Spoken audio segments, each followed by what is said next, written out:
Sophie didn't expect much when she booked that last-minute vet visit. Her cat, Luna, had been acting strangely, and with her usual vet on vacation, she had to try a small private clinic across town. She wore something simple, tight jeans and a cropped hoodie that rode up just a bit when she bent down to grab the cat carrier. Her hair was messy in the best way. She was tired, but still, somehow magnetic. The waiting room was empty when she arrived, except for the man behind the counter. He looked up from his clipboard and blinked twice. "You must be Sophie," he said with a smirk. "I'll be your vet today, Dr. Miles." She gave a soft laugh. "Nice to meet you. Luna's been meowing nonstop. I think something's wrong." He opened the door to the exam room and gestured for her to enter. "Let's take a closer look at Luna," he added, his tone half playful, half professional. Sophie stepped inside. The room was clean, but the air had something else, like tension that hadn't been released. She placed the carrier on the table and leaned in to open it. Her hoodie lifted slightly again. Dr. Miles noticed. He looked away, then back again. As he checked the cat, he asked questions about the pet's diet, habits, behavior, but his eyes kept drifting, just for a second too long whenever she moved. Sophie noticed. She didn't say a word. Then he reached for Luna, and their hands touched briefly. Warm. A beat too long. She looked up, caught his eyes, and smiled. He smiled back. Something unspoken passed between them. And that was just the first minute of the appointment. If you're enjoying this already, don't forget to subscribe and tell us in the comments where you're watching from. We've got new forbidden stories every week, and they only get better from here. Dr. Miles placed Luna gently on the padded table. "She looks healthy, but let's run a quick scan, just in case," he said, pressing a few buttons on the nearby machine. Sophie stood close, watching every move. The space between them felt smaller than it was. As the machine hummed, she shifted her weight, brushing his arm. It wasn't intentional, but she didn't apologize either. He didn't step back. "Do you work around here?" he asked, breaking the silence. "Not far," she replied, lips curving into a half-smile. "I teach art. Lots of imagination involved."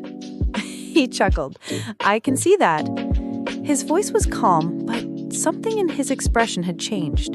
His eyes lingered, studied, and hers responded. It was no longer about the cat. The scan finished, but neither of them moved. She tilted her head. "So is she okay?"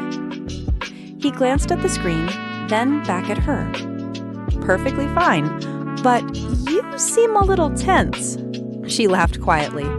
"Long day." He murmured, walking slowly toward the sink. "We've got essential oils.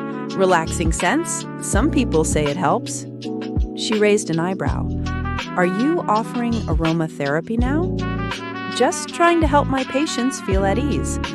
He reached for a small bottle and uncapped it, the soft smell of lavender spreading quickly through the air. Sophie closed her eyes for a second. "Okay, that's actually nice."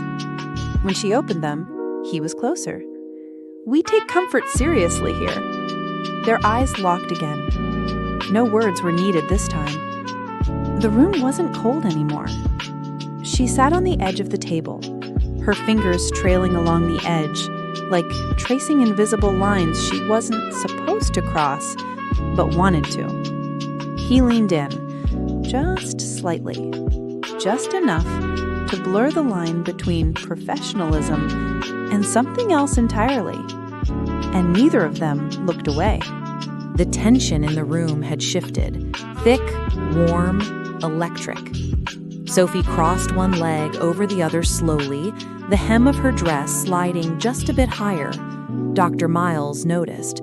His eyes flicked down, then back up, quick and discreet, but it didn't go unnoticed. "I thought vets only treated animals," she said, her tone playful, eyes narrowing just slightly. He smiled. "Well, sometimes the humans need attention too." Sophie tilted her head, amused. And how exactly do you provide that kind of care? Depends on the symptoms, he replied, his voice low, calm. But I'd say your pulse is elevated. Maybe shortness of breath? She chuckled, clearly enjoying the direction this was going. You might be right. He reached for a stethoscope, looping it around his neck, but didn't place it on her yet. Instead, he stepped closer, standing right in front of her now. Mind if I check? Her eyes didn't leave his. Go ahead, doctor. He placed the diaphragm gently over her chest, properly, professionally, but his fingers brushed her collarbone, slow and warm. Her breath hitched, barely noticeable, but very real. You're definitely warm, he whispered, eyes locked on hers. Sophie leaned in just slightly. Could be the room. Could be, he agreed, not moving away. The space between them had vanished. There were no sounds now but the soft ticking of a clock on the wall and maybe their own heartbeats. Her lips parted slightly as if to speak, but no words came. His hand rested on the table beside her, their knees nearly touching. Every breath she took seemed deeper, slower, like her body was caught between fight and surrender. Luna, the cat, stirred softly on the cushion, unaware of the silent storm unfolding. Sophie looked at the door, then back at him. Is this room soundproof? He smiled. Let's just say no one interrupts during consultations. She smirked, letting the silence hang. And without saying a single word, she gave him permission to continue, whatever this was becoming. Dr. Miles moved slowly, like someone crossing a line they knew they couldn't return from. He didn't rush, didn't speak. His hand found hers, casually at first, then lingered, fingers brushing, intertwining. Sophie didn't pull away. Their faces were close now, the kind of close where a whisper could travel like thunder. She could see the flecks of hazel in his eyes. He could see her lips parting, waiting. I should probably finish the exam, he murmured. Her smile was wicked. I'm all yours, doctor. He leaned in, brushing her hair back gently, exposing the curve of her neck. Instead of a kiss, he pressed the stethoscope there again, intentionally, and listened. Her pulse was racing. Fast, he whispered. She tilted her head. That's not the only thing speeding up right now. She reached for the stethoscope, guiding his hand down to her heartbeat, just under the fabric of her dress. Skin met skin, breath met breath. Still no rush, just slow, controlled contact. He wasn't being reckless. He was reading every cue. And Sophie? She wasn't just responding, she was leading. Her fingers slid over his wrist, pulling him a little closer. The air smelled like lavender from the diffuser in the corner, but also something warmer, like tension and skin. Are you sure we're still in a consultation? She teased. He smiled, lips almost touching hers. Depends. Are you still my patient? She leaned in, lips brushing his ear. Only if you're still taking care of me. That's when it happened, that breathless moment. Not a kiss, not yet, but the space between their mouths disappeared. He hovered there, waiting. Her nose grazed his, her hand resting on his chest. Luna gave a soft meow from the corner. Neither of them moved. Then Sophie whispered, "Close the blinds." And in that single phrase, everything changed. The blinds clicked shut. The soft light inside the clinic dimmed further, making the room feel like a secret, shared only between them. Dr. Miles turned back to Sophie, who was already perched at the edge of the table, legs crossed, chin lifted, as if daring him to continue what had begun. No more words, just glances. Heavy, loaded, electric. He stepped forward. She didn't flinch, didn't blink. just looked at him like she'd been waiting weeks for this moment, maybe longer. His hands found her waist, thumbs pressing into the soft fabric of her dress. She arched forward slightly, enough to say yes without a sound. Their mouths finally met, no hesitation now.